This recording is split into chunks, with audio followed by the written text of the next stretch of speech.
Maharashtra superfast news चॅनलमध्ये आपले सहर्ष स्वागत आहे। खास सत्याची ठार लेखणीची महाराष्ट्रातील ताज्या आणि वेगवान बातम्या पाहण्यासाठी आपल्या हक्काचे चॅनल शेअर करा, लाईक करा आणि सबस्क्राईब करा। धन्यवाद।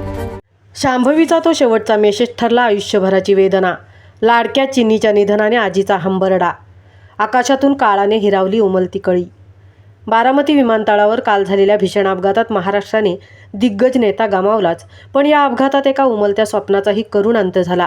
या विमानाच्या को पायलट शांभवी पाठक हिने उड्डाणापूर्वी आपल्या आजीला पाठवलेला एक साधा गुड मॉर्निंगचा मेसेज आता तिच्या कुटुंबासाठी आयुष्यभराची न मिटणारी जखम ठरला आहे। ग्वाल्हेरमध्ये राहणाऱ्या शांभवी हिचे वडील हवाई दलातील एक निवृत्त वैमानिक आहेत।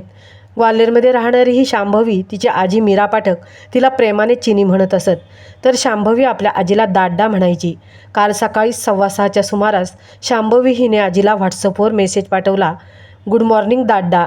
त्यावर आजीने नेहमीप्रमाणे प्रेमाने उत्तर दिले, गुड मॉर्निंग चिनी। हा संवाद इतका सामान्य होता की यानंतर काही तासातच काळाची झडप येईल याची पुसटशी कल्पना देखील कोणाला नव्हती।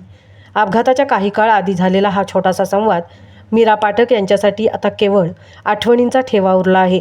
सकाळी 8:45 वाजता बारामतीत विमान कोसळले आणि शांभवीचे स्वप्न राखेत विरले। या घटनेची माहिती मिळताच ग्वाल्हेरमधील तिच्या निवासस्थानी शोककळा पसरली।